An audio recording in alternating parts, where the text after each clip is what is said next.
அவனுக்கு இலங்கேஸ்வரன் தான் பேர். ராவணன்கிற பேர் அவனோடது அல்ல, இலங்கேஸ்வரன் என்ற பெயர் தான். கைலை மால்வரை சிவபெருமானும் பார்வதியும் அமர்ந்திருக்கிறார்கள். அப்பொழுது ராவணன் புஷ்பக விமானத்திலே போகிறான்.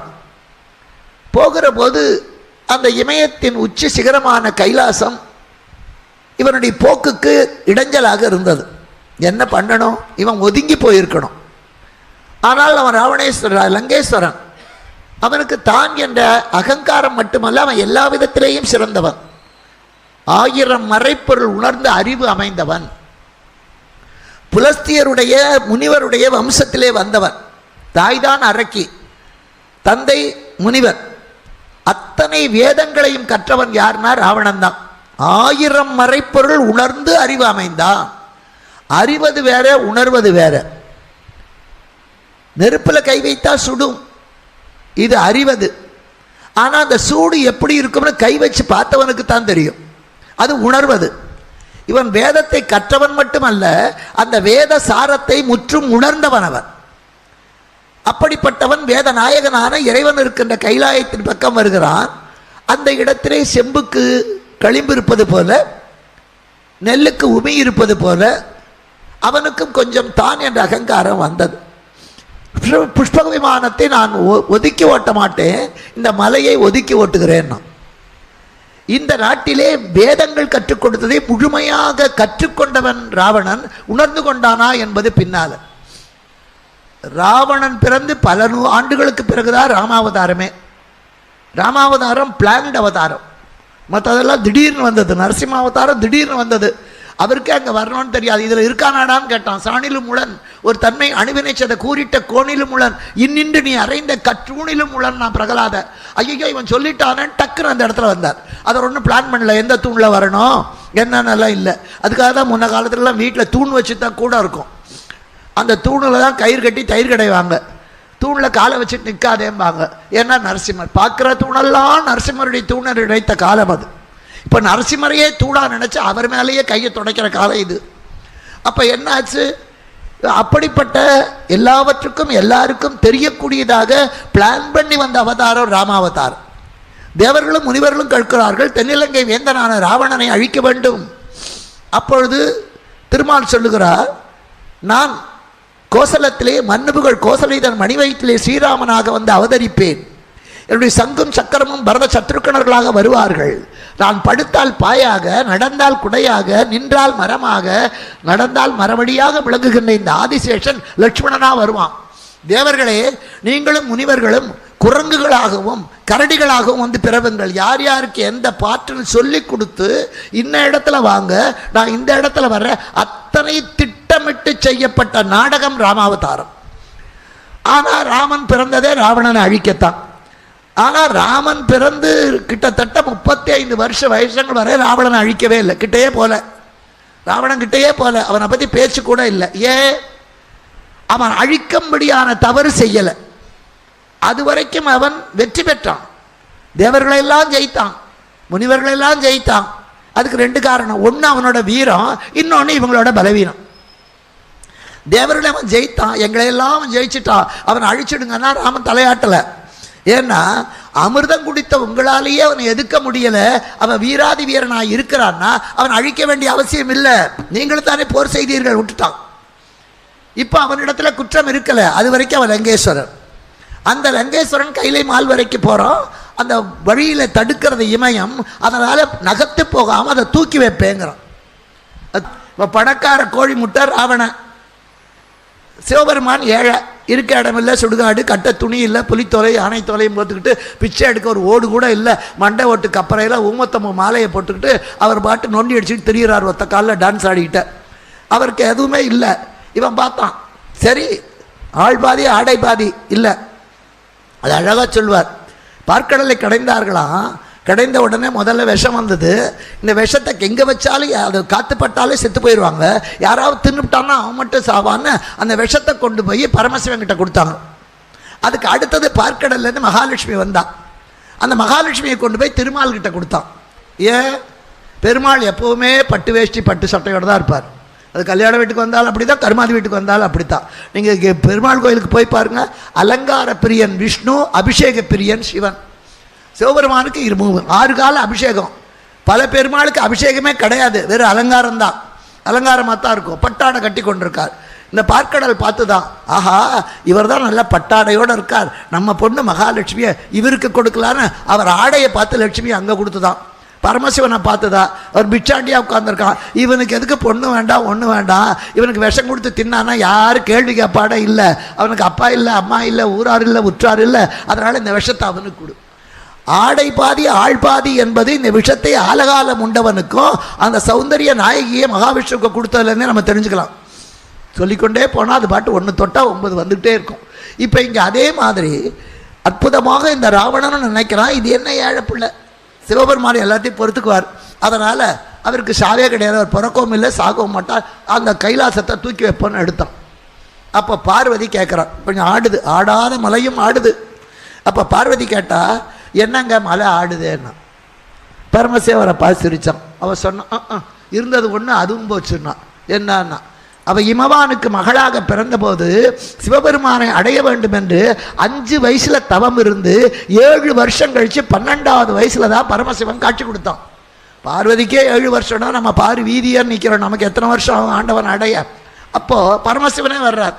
வந்த உடனே ஏமா போயும் அந்த பரமசிவனை கல்யாணம் பண்ணிக்கிறதுக்காக இவ்வளோ தவம் பண்ணுற, எத்தை கண்டு நீ இச்சை கொண்டாய் மகளே, எதை பார்த்து நீ ஆசைப்பட்ட, சுத்த பகித்திய காரம் கங்காதர் தோகையே முன்னவன் பேயுடன் ஆடிய ஆட்டுக்கோ காளை மாட்டுக்கோ ஏந்தும் ஓட்டுக்கோ சுடுகாட்டுக்கோ எதை கண்டு ஆசைப்பட்ட, அவன் ஏந்திர அந்த மண்டை ஓட்டு கப்பறைக்கா இருக்கிற சுடுகாட்டுக்கா அந்த கயட்டு மாட்டுக்கா எதை கண்டு ஆசைப்பட்ட, ஒரு ஸ்கூட்டர் கிடையாது, ஒரு நல்ல வேஷ்டி கிடையாது, இவனை பார்த்து எதுக்கு ஆசைப்பட்ட. அப்போ பார்வதி சொன்னான், உலகத்திலேயே பெரிய வீடு எங்கள் வீட்டுக்காரர் வீடு தான், உலகத்திலேயே ரொம்ப உயரமானது கைலாசம் தான். பார்வதி சொன்னால் என் புருஷனோட வீடு தான் கைலாசம், அதை யாராலும் அசைக்க முடியாது, உயர்ந்த இடத்து பிள்ளையத்தான் நான் காதலிக்கிறேன். இப்போ பார்வதி கேட்குறான், போச்சு எல்லாம் போச்சு, என்னை எல்லாரும் கேட்டபோது அசையாத மலை உயர்ந்த மலை அந்த கைலாச நாயகனான கைலாசபதியை தான் நான் காதலிக்கிறேன்னு சொன்னேன், இப்போ மலையே ஆடுது, இருக்கிற ஒன்றும் போச்சான்னார். அடுத்தவன் கேலி பண்ணால் பொறுத்துக்கலாம், இந்த வீதியில் கேலி பண்ணால் வீதியை மாற்றிட்டு அடுத்த வீதிக்கு போகலாம், சொந்தக்காரன் கேலி பண்ணால் அவங்க கூட பேச்சுவார்த்தையை குறைச்சிக்கலாம். பொண்டாட்டியை புருஷனும் பொண்டாட்டியும் கேலி பண்ணால் எங்கே போக முடியும், தினம் மூஞ்சியில் முடிச்சுதான் ஆகணும். இப்போ பரமசிவன் பார்த்தான், அதில் எல்லாரோட பொண்டாட்டியும் வீட்டுக்குள்ளே இருப்பார், இவர் பொண்டாட்டி உடம்புல பாதியிலேயே நிற்கிறார், இவர் எங்கே ஓடுவார். அதனால் பரமசிவன் பார்த்தார், யார் மதித்தாலும் மதிக்கலைனாலும் இவன் மதிக்கணும். பார்த்தார், கால் கட்டை விரலால் ஒரு அழுத்தினார். இப்போ தோள் கொடுத்து தூக்குகிறான் ராவண, அந்த மலை அழுந்துகிறது, இவனால் நிமிர முடியலை. அப்போ வாகீச பெருந்தகை பின்னால நாவுக்கரசராக பிறந்தவர் முன்னமே அவனுடைய முனியாகி தவமுயன்றார், அல்லவனை சூளை மடுத்து ஆட்கொள்வேன், நாவுக்கரசர் புராணத்தில் வரும். உன் தம்பி இந்த திருநாவுக்கரசராக மாறப்போகிறான் இந்த மருள் நீக்கியார், போன பிறவியிலேயே என்னை அடைய தவம் செய்தா அவனுக்கு வைத்த வழி கொடுத்து காப்பாற்றுவேன் சிவபெருமான் திலகவதியார் கனவுல வந்து சொல்றார். இப்போ அந்த வாகீசர் போகிற போக்கில் சொல்லிட்டு போகிறார், இறைவனுக்கு சமகானம் பிடிக்கும், சிவபெருமானுக்கு சமகானம் பிடிக்கும், போகிற போக்கில் சொல்கிறார். இதை ராவணன் கேட்டான், அவன் எல்லா வேதமும் படித்தவன், ஒன்றும் தெரியாத ஒரு மிலிட்ரி கோட்டில் வேலை செய்கிறவங்ககிட்ட போய் சமகானம் பிடிக்கணும் அவனுக்கு என்னன்னே தெரியாது. இவன் எல்லா வேதத்தையும் படித்தவன், அதுலேயும் சிவனுக்கு சாமகானம் ரொம்ப முக்கியம். யாகம் செஞ்சாலும் சாமவேதக்காரர்கள் தான் மந்திரம் சொல்லணும், யஜுர்வேதக்காரங்க தான் யாகத்தை பண்ணணும், ருக்வேதக்காரங்கள் தான் அதுக்கு வேண்டியதை தயார் பண்ணணும், அதர்வண வேதக்காரங்க தள்ளி இருக்கணும். இதுதான் சாஸ்திரம், எல்லாரும் பண்ண முடியாது. இப்போ வேதத்தை யார் கேட்குறா, எவன் வேணால் பண்ணலாம். அதனால் இங்கே என்னாச்சு, இவர் உடனே சாமகானத்தை பண்ணின உடனே சிவனுக்கு அந்த பாட்டில் ஆசை மெய்மறந்து போய் காலை கொஞ்சம் எடுத்தான், அந்த நேரத்தில் தப்பிச்சுட்டு வந்துட்டான் ராவணன். அப்போ தான் அவனுக்கு ராவணேஸ்வரன் பேர்.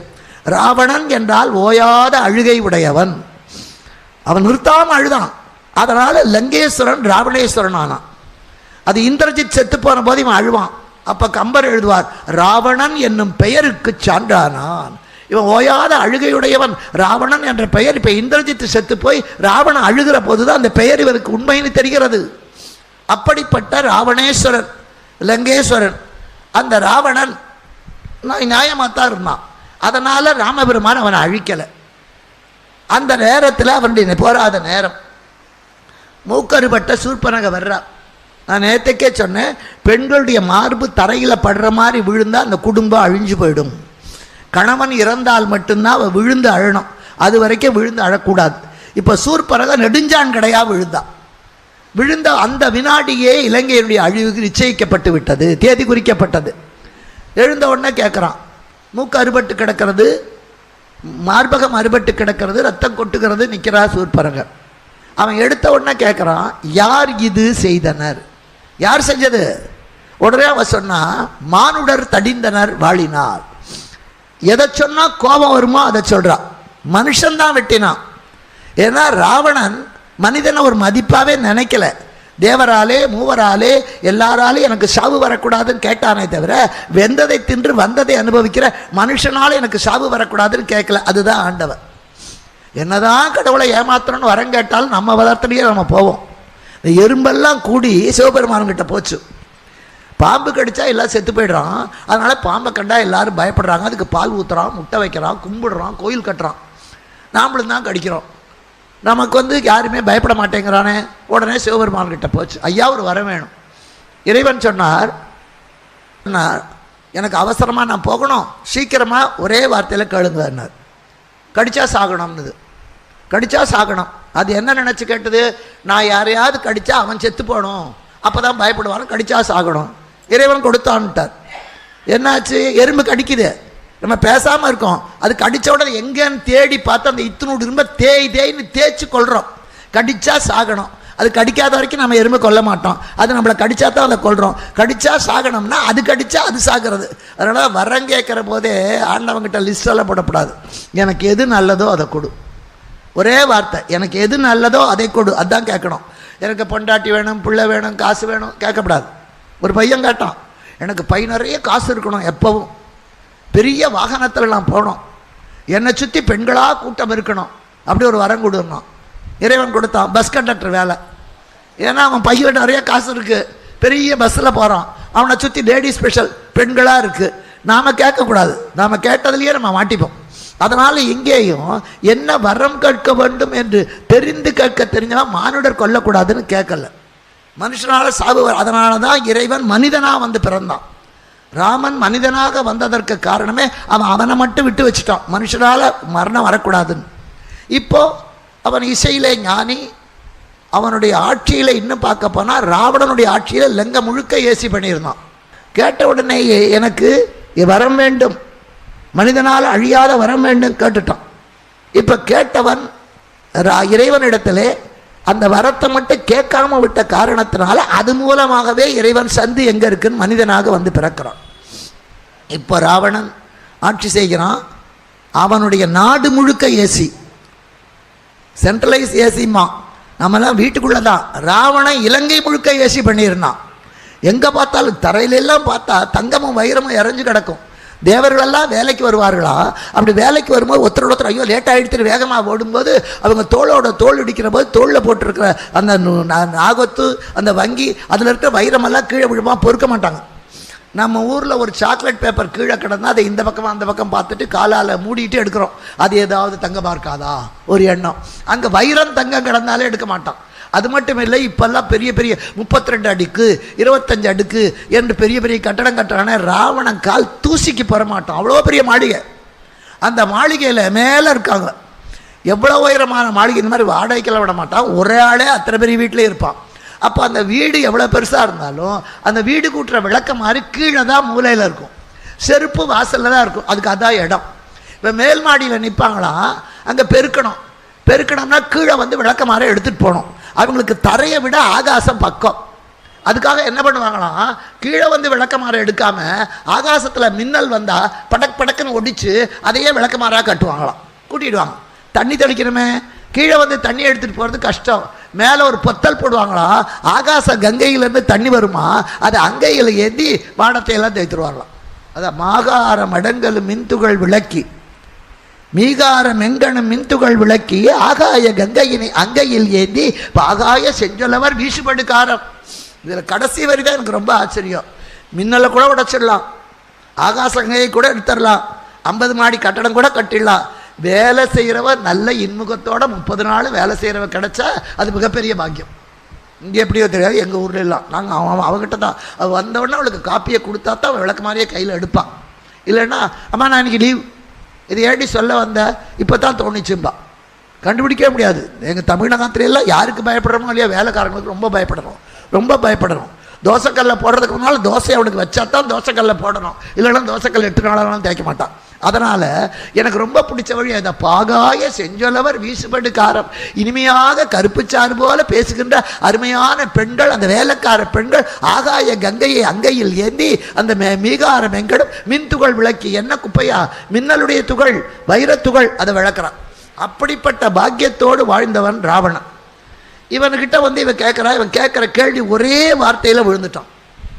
யார் இது செய்தனர்? எதை சொன்னால் கோபம் வருமோ அதை சொன்னால் மானுடர் தடிந்தனர் வாழினால். கேவலம் மனுஷனா இதை செஞ்சான். ராவணன் தங்கையை ஒரு மனுஷனா செஞ்சான். அதுக்கு அடுத்தது சூர்பனகை எதிர்பார்க்காத கேள்வியை கேட்டான், ஏன் இது செய்தனர்? இங்கே அவள் தடுமாறுறான். நான் அந்த ராமன் பக்கத்தில் சீதைன்னு ஒரு பொண்ணு இருந்தா அவளை உனக்காக தூக்க போனேன், அதனால தான் என்ன செஞ்சான்னா நீ ஏண்டி தூக்கினேன். அது வரைக்கும் அவனுக்கு சீதையை பற்றி ஆசை இல்லை. இதில் ஒரு வேடிக்கை என்னன்னா, அவள் மூக்க அறுத்தவன் லட்சுமணன். இவன் லட்சுமணனை பற்றி ஒரு வார்த்தை கூட சொல்லலை. ராமனையே சொல்லி கொண்டிருக்கிறாளே தவிர லட்சுமணனை சொல்லலை. ஏன்னா லட்சுமணன் பேரை சொன்னா கூட அவன் உதைப்பான்னு அவளுக்கு பயம். அதனால் அவன் பேரையே சொல்லலை. சொன்ன உடனே இவன் சொல்கிறான், ஏன் இது செய்தனர்? உனக்காக சீதையை எடுக்க போனேன், அதுக்காக எனக்கு இந்த அங்கபங்கம். இப்போ என்னாச்சு? ஒன்னால தான்டா எனக்கு இந்த கஷ்டம், இதை நீக்கிறது உன் வேலை. அவன் என்ன நினைச்சா, ராவணன் உடனே சண்டைக்கு போவான், ராமலட்சுமணர்களோட சண்டைக்கு போவான். ராவணன் தங்கேன்னு தெரிஞ்சு கூட என் மூக்கையே அரிக்கிற அளவுக்கு அத்தனை தைரியம் பெற்றவர்கள் என்ன செய்வார்கள்? கண்டிப்பாக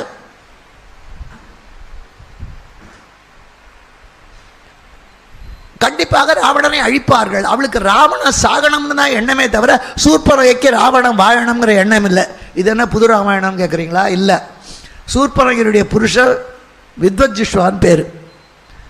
அவன் தனி நாட்டில் சூர்பனகையோடு நல்லா தான் வாழ்ந்தான். ராவணன் திக்கு விஜயம் செய்கிறான், எல்லா இடத்துக்கும் போவான், எல்லாரோடையும் போட்டிட்டு தானே தலைவர்னு ஜெயிச்சுட்டு வருவான். அப்போ இந்த சூர்பனகையுடைய கணவனான வித்வஜிஷ்வாவை இவனை எதிர்க்கிறான். ராவணன் அவனோட போரிட்டு சூர்பனகையின் கணவனை கொன்று விடுவான். அப்பவே சூர்பனகை மனசுல ஒரு வைராக்கியம் வந்தது. கணவன் இறந்த சூர்பனகையை தன் வீட்டுக்கு கொண்டு வந்து வச்சுக்கிட்டான். என் புருஷனை கொண்ட ராவணனை நான் கொல்லுவேன், அதுதான் அவளுடைய வைராக்கியம். அதுக்கு காலம் பார்த்துருந்தா. காலம் பார்த்து காத்திருக்கின்ற கொக்கை போல இப்போ சரியான காலம் கிடைத்தது.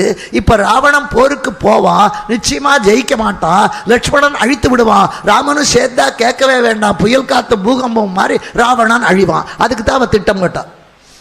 மானுடர் தடிந்தனர் வாழினார், ஏன் இது செய்தனர்? இவன் இதை எதிர்பார்க்கல. மனுஷன் அடிச்சான்னு உடனே அவன் ஓடிடுவான்னு நினைச்சா. நான் அவன் பெண்டாட்டி தூக்க நினைச்சேன், அதனால தான் அவன் அழிச்சான்னு சொல்ல முடியல. ஏன்னு கேட்டால் ராவணன் அது வரைக்கும் யோக்கியந்தான், அடுத்தவனுடைய மனைவி மேலே ஆசைப்படலை. ஏன்னா அவனுக்கு சாபம் இருக்கு. விரும்பாத பெண்ணை நீ தொட்டா அவன் தலைவடிச்சு போகும், அவன் போகமாட்டான். திலோத்தமன் வருவார், ரொம்ப வருவா, அவங்களே இஷ்டப்பட்டு இவங்களுக்கு வேலை செஞ்சாங்களே தவிர ராவணன் இந்த பெண்ணையும் தூக்கிட்டு வரல. புஞ்சிதஸ்கலையை தூக்க போய் சாபம் வந்ததில் ஒழுங்காத்தான் இருக்கான். இப்போ சீதையை நான் எதுக்காக எடுத்தேன்? உனக்காக எடுத்தேன்னா, உன்னால தாண்டான்னா. எப்படிப்பட்டவ தெரியுமா? அவள் அழகை எப்படி நான் சொல்லுவேன்? இந்திரன் சசியை பெற்றார், 2-3 வதனத்தோன் தந்தை உமையை பெற்றார், செந்திரு மகவை பெற்றான் திருமால், சீதையை பெற்றால் நீ எங்கனம் வாழுதி? அவ கேட்குறா. திருமால் மகாலட்சுமி அடைந்தான், பரமசிவன் பார்வதியை அடைந்தான், அந்த பிரம்மதேவனோ சரஸ்வதியை அடைஞ்சான். உனக்கு சீதை கிடைச்சா நீ எங்கடா வச்சு வாழ்வ? அவன் என்ன அந்தணன் நாவில் வைத்தான், பிரம்மா நாக்கில் சரஸ்வதியை வைத்தான், பாகத்து ஒருவன் வைத்தான் பரமசிவன், ஆகத்து ஒருவன் வைத்தான் திருமால். பிரம்மன் நாக்கில் வச்சான், திருமால் மார்பில் வச்சான், பரமசிவன் பாகத்தில் வச்சான். இவன் கேட்குறா, ஆகத்தில் வைத்தான் ஒருவன், பாகத்தில் வைத்தான் ஒருவன். மாகத்தோள் மன்னா சீதையை பெற்றால் நீ எங்கனம் வைத்து வாழுதி. இதுக்கு ரெண்டு அர்த்தம். நீ எங்கடா வைப்பேன்னு ஒரு அர்த்தம், நீ எங்கடா வச்சு வாழ போற, உருப்படாத போற. அவன் ரெண்டு அர்த்தத்தோட சொல்றான். இவனுக்கு அவ சீதைங்கிற பெயரையும் அவ அழகையும் சொன்ன அடுத்த வினாடியே என்ன பண்ணான்?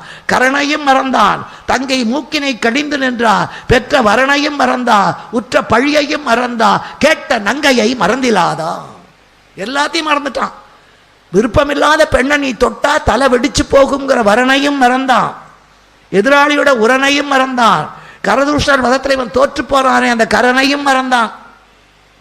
ராமலட்சுமணர்களால் இவருடைய தம்பியான கரதூஷணர்கள் அழிக்கப்பட்டால் ஆயிரக்கணக்கான பேர், அதையும் மறந்தான்.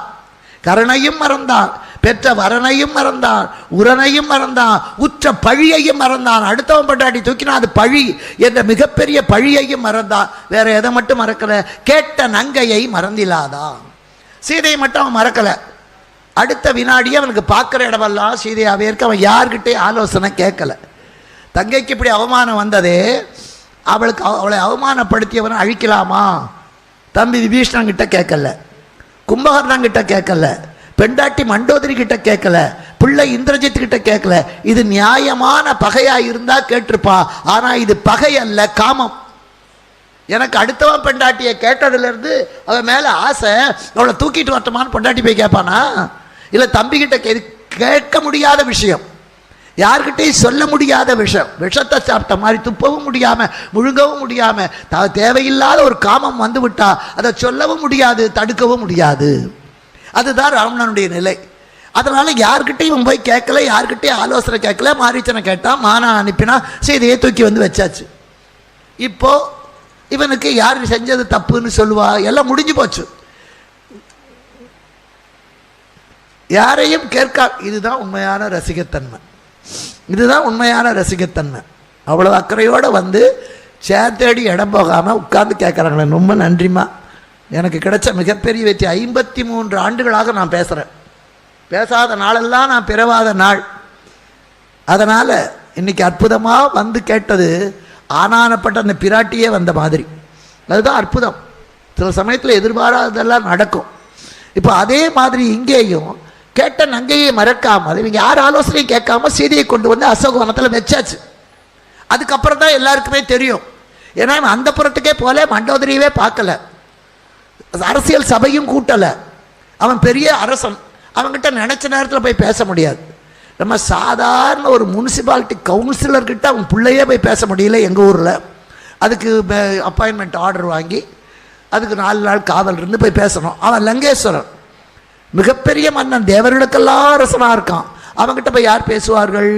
இந்த நிலையிலே ராவணனை சீதையை கொண்டு போனது தெரிந்து ஆஞ்சநேயர் வந்து இலங்கையே நெருப்பு மூட்டிட்டு போயிட்டார். ராமாயணம் பூரா சொல்ல முடியாது, வாய்ப்பு கிடைத்தால் பூரா சொல்லலாம்.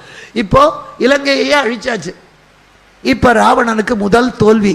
இப்படி சிம்மாசனத்தில் உட்கார்ந்துருக்கான், எல்லார்கிட்டையும் சொல்கிறான். ஆஹா, அப்போ ராவணங்கிட்ட கேட்க முடியல, முடிஞ்சு போச்சு. சீதையை கொண்டு வந்து வச்சாச்சு. இப்போ இலங்கையே அழிபட்டு போச்சு. இவனுக்கு முதல் தோல்வி அப்பத்தான். எப்போவுமே மனுஷன் மேலே மேலே ஜெயிச்சா என்ன சொல்லுவான்? என்னால் தான்பா. தோத்து போயிட்டா அவனால தான், அவளால் தான். தோல்வி வந்தால் அடுத்தவன் தலை மேலே போடுவோம், நல்லது வந்தா.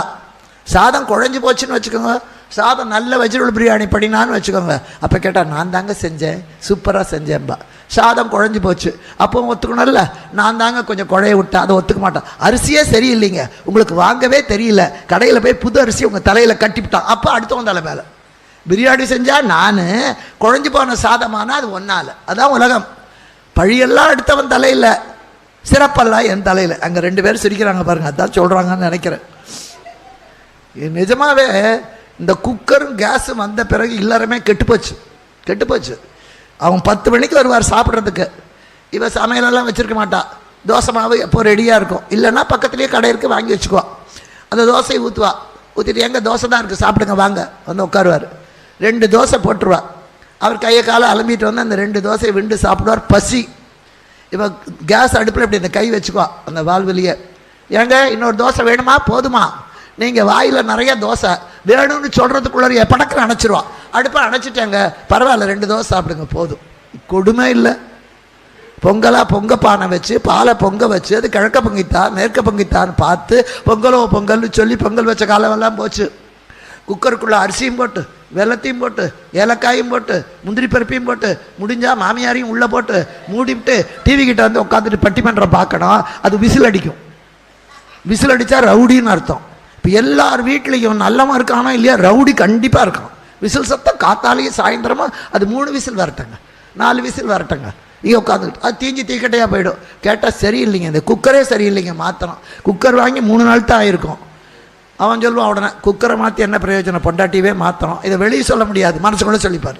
அதானே குக்கரை மாற்றி பிரயோஜனம் இல்லை, பொண்டாட்டி தான் மாற்றணும். பொண்டாட்டியை மாற்ற முடியாது, அதனால் அவர் தன்னைத்தான் மாற்றிக்கணும். இங்கே அதே மாதிரி இவன் வந்து சொல்கிறான், அவன் வந்து அழித்து விட்டு போயிட்டான்னா என் மேலே தப்புன்னு ஒத்துக்கலை. சுட்டது குரங்கு, எரி சூறையாடிற்று, கெட்டது கொடிநகர், கிளையோடும் பட்டனர், பரிபவம் எங்கனும் பறந்தது, இட்டது இவ்வரியணை, இருந்தது என் உடல். அவன் சொல்றான், குரங்கு வந்து சுட்டது, எங்க பார்த்தாலும் நெருப்பு, பெண்களுடைய கூந்தலிலே இருந்து அகில் வாசனை அடிச்சது போக எங்க பார்த்தாலும் முடி பொசுங்கின நாற்றம். சுட்டது குரங்கு, எரி சூறையாடிற்று, கெட்டது கொடிநகர், பட்டனர் பரிபவம். எல்லாரும் அழறாங்க, ஐயோ வீடு போச்சே, மாடு போச்சே, எல்லாம் போச்சேன்னு அழறாங்க. பட்டனர் பரிபவம் எங்கனும் பறந்தது. இத்தனையும் பார்த்து கொண்டு இட்டது இவ்வரியணை, இருந்தது என் உடல். என்னைக்கு ஆஞ்சநேயர் வந்து இலங்கையில் நெருப்பு வைத்தாரோ அன்னைக்கே நல்ல ராவணன் செத்து போயிட்டான். நல்ல உசுர் போயிடுத்து. மானம் போனால் அதுக்கப்புறம் என்ன இருக்கு, தோல்வியே கண்டறியாத ராவணனுக்கு அது மிகப்பெரிய தோல்வி. அதனால தான் சொல்கிறேன், என் உசுர் போயிடுத்து, இட்டது இவ்வரியணை, கிடந்தது என் உடல். என் உடம்பு தாண்டா இருக்கு, என் நல்ல உயிர் போயிடுத்து. அப்போ அடுத்தவரை கேட்குறான், இற்று இலது ஆயின என்னும் மாற்றம் தந்திலரா. உங்களால் பற்று இலை ஆகினோம், வேற ஒன்றும் செய்ய முடியலனாலும் அந்த குரங்கை இற்று இலது ஆயுது, அந்த குரங்கை அழிச்சிட்டோம் என்ற வார்த்தைவாத சொல்ல மாட்டீர்களா? அப்போ சொல்கிறான் அவன்.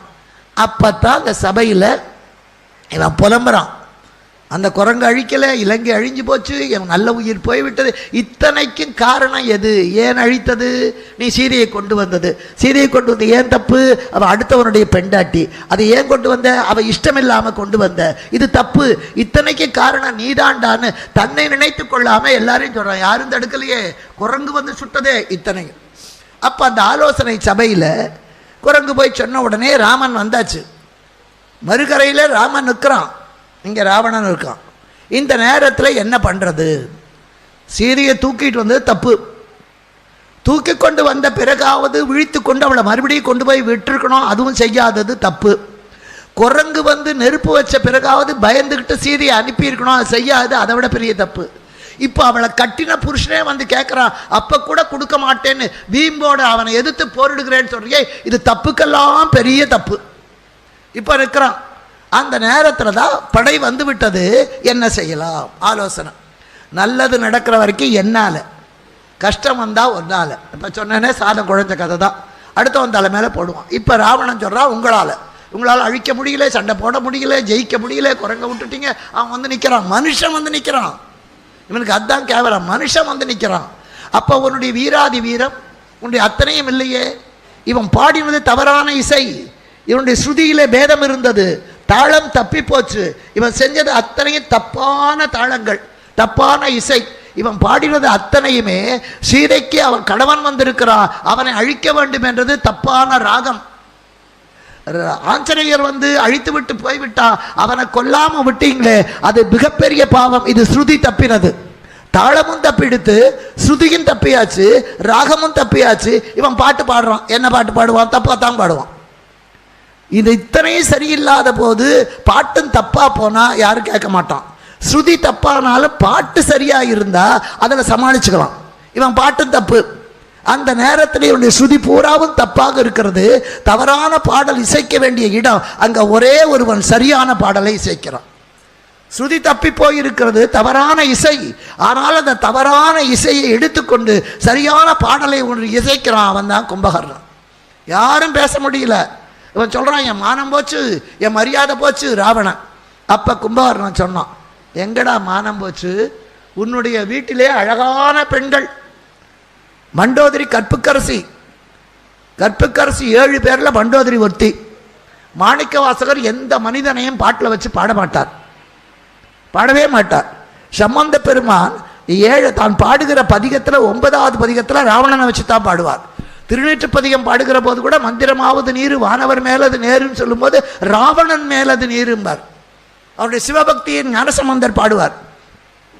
ஆனால் மாணிக்க வாசகர் எந்த பெண்களையும் பாட மாட்டார். சுந்தரமூர்த்தி நாயனார் எல்லாரையும் பாடுவார், அப்பரடிகளும் பாடுவார். ஞானசம்பந்தர் பாடியது மங்கையர்க்கரசியை ராவணனையும் தான். ஆனால் மாணிக்க வாசகர் பாடுகிறார், ஆர்கலிசூழ் தென்னிலங்கை அழகமர் வண்டோதரிக்கு பேரருள் செய்த பெருமான். யாரு? அந்த மண்டோதரிக்காக சிவபெருமானே சீதையாக அவள் வயிற்றிலே வந்து, அதுதான் பெரிய ஆனந்த ராமாயண மனோகர் நடத்தினது. அப்போ ஸ்ரீ சிவபெருமானே மண்டோதரிக்கு மகளாக வந்து பிறக்க, சீதை பிறக்க, லங்கை அழியனுக்கு அசரீரி கேட்க, அதை கடலில் விட, அது கரையில் ஒதுங்க, மிதுவை மன்னனுடைய ஏற்காலில் கிடக்க அவனெடுத்து வளர்த்தார்.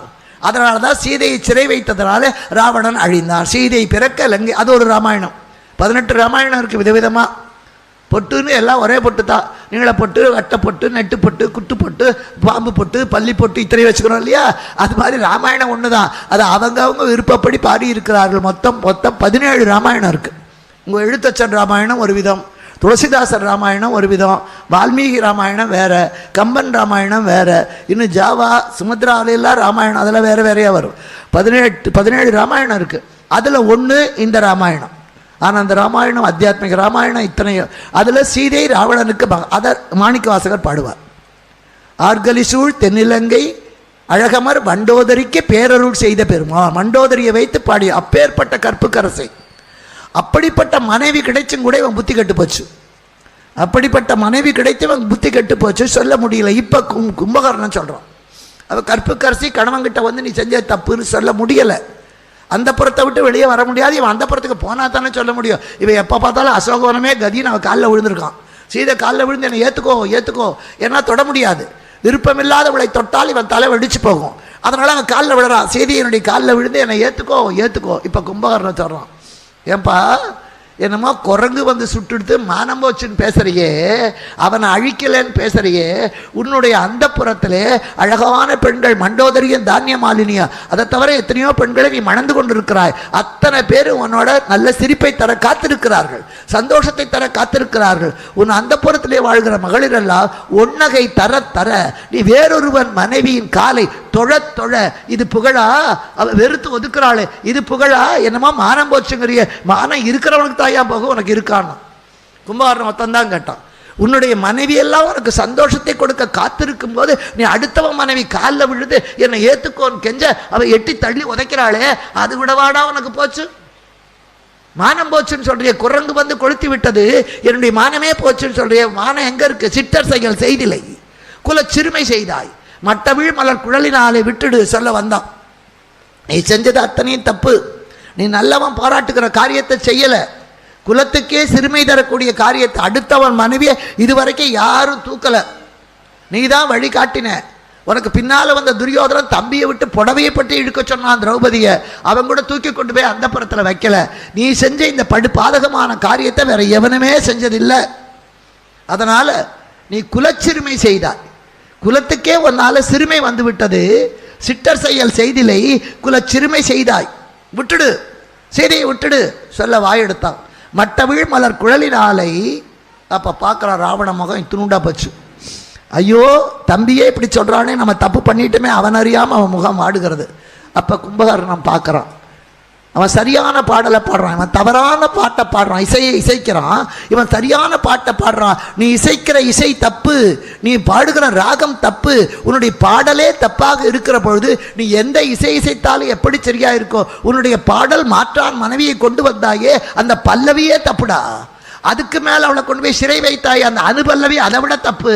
அவ கடமனே வந்து நிற்கிற போது விடமாட்டேன் பிடிவாதம் பிடிக்கிறிய, அந்த சரணம் அதை விட தப்பு. அதனால உன்னுடைய இசையே தப்பாக இருக்கிறது, இப்ப நான் திருத்தி பாடுகிறேன். நீ என்ன சொன்ன? மானம் போச்சுன்னு தானே சொல்ற. பேசுவது மானமிடை பேணுவது மானம், கூடுவது கூசுவது மானுடரை நன்று நம குற்றம். ஆசில் பர தாரம் அவை அஞ்சிரை அடைப்போம். தன்னையும் சேர்த்திக்கிறான். அடே நீ செஞ்சது அரக்கர்கள் எல்லாருக்கும் குலத்துக்கே அது கேவலம். வேற எந்த ஒரு திருடினா அவன் மட்டும்தான். ஒரு கொலை செஞ்சா அவன் மட்டும்தான்.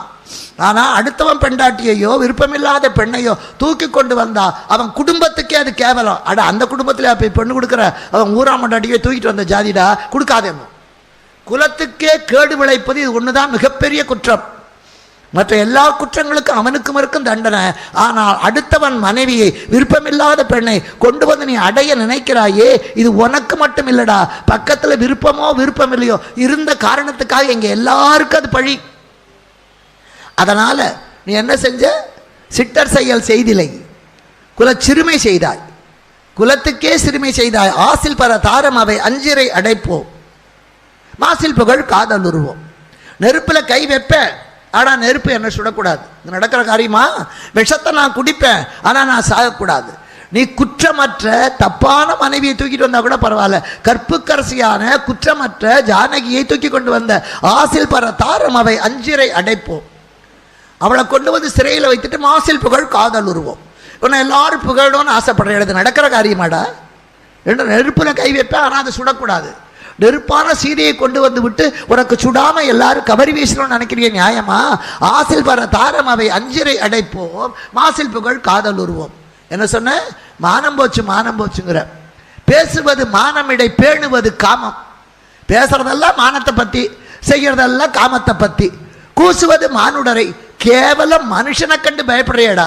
மும்மூர்த்திகளும் உன்னை கண்டு பயந்த காலம் போய், தேவாதி தேவர்கள் உனக்கு வேலை செஞ்ச காலம் போய், கேவலம் வெந்ததை தின்று வந்ததை அனுபவிக்கிற மனுஷனுக்கு பயப்படுகிறாய். கூசுவது மானுடரை, நன்று நம்ம குற்றம்.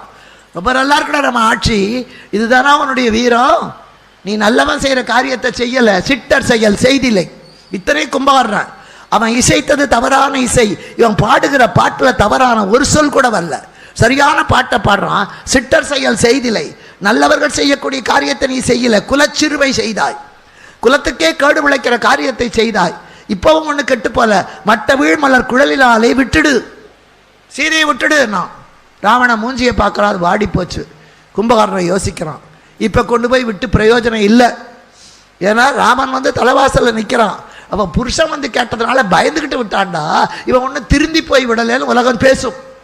ராவணன் ஒன்றும் நல்லவன் ஆயிடல, அடிக்கி பயந்துக்கிட்டு விட்டுட்டான். பாமா, நீ விட்டாலும் உனக்கு கெட்ட பேர் தான், விடாட்டாலும் கெட்ட பேர் தான். அதை விட அந்த ராமனால நீ செத்து போனா அது உனக்கு புகழ், அது உனக்கு புகழ். மட்டவிழ் மலர் குழலினாலே விட்டுடு. பார்க்குறான் மன்னா, அது வரைக்கும் அண்ணான்னு பேசினான், இப்போ பார்க்குறான் நீ ராஜா, நான் சாதாரணமாக உன்னுடைய நாட்டில் இருக்கக்கூடிய ஒரு ஆள், அதனால் அரசரை எதிர்த்து பேச முடியாது. மட்டவிழ் மலர் குழலினாலே மன்னா விட்டிடுது மேல் எளிதும். இப்போ கொண்டு போய் விட்டா யாரும் உன்னை பாராட்ட மாட்டார்கள். அதை விட அவரால் வெல்லப்பட்டிடுது மேல் அது நன்று, அவரால் கொல்லப்பட்டிடுது மேல் அது நன்று. அந்த ராமன் ஜெயிச்சு நீ தோத்தாலோ அல்லது ராமன் கொன்று நீ செத்தாலோ அதுதான்டா உனக்கு புகழ். செஞ்சான், தப்பு பண்ணினான், கடைசியில் தண்டனையை அனுபவிச்சுட்டான்ப்பா. திருடினவன் தப்பு, ஆனால் அவன் 6 வருஷம் ஜெயில் தண்டனை அனுபவிச்சுட்டு வந்துட்டா, அவன் செஞ்ச தப்புக்கு தண்டனையை அனுபவிச்சுட்டான்ப்பா. இப்போ ஏன் அவனை திட்டுறீங்கப்பா? கொலை செஞ்சவன் ஆயுள் தண்டனை அனுபவிச்சு வெளியே வர்றான். அப்போ உலகம் என்ன பேசும்? அவன் கொலை செஞ்சுட்டான் ஏதோ உணர்ச்சி வேஷத்தில். அதுக்கு தான் அவன் 14 வருஷம் பெண்டாட்டி பிள்ளையெல்லாம் முட்டு இளமையெல்லாம் திறந்து ஜெயிலில் இருந்துட்டான். இனிமேல் அவனை செத்த பாம்பை எதுக்குடா அடிக்கிறீங்கம்மா? அது மாதிரி ராவணா, நீ இருக்கிற வரைக்கும் உனக்கு பழி. ராமனால் நீ ஜெயிக்கப்பட்டால், ராமனால் நீ கொல்லப்பட்டால் பரவாயில்ல. சீதையை எடுத்ததற்கு ராவணன் உயிரையே கொடுத்துட்டான். அதனால் அவன் செஞ்ச தப்புக்கு பரிகாரம் ஆயிடுத்து உன்னை உலகம் மன்னிக்கும். சரியான பாடலை சொல்லி கொடுக்கிறான். விட்டிடுதி மேல் எளிதும் அவனால் வெல்லப்பட்டிடுதி மேல் அதுவும் நன்று.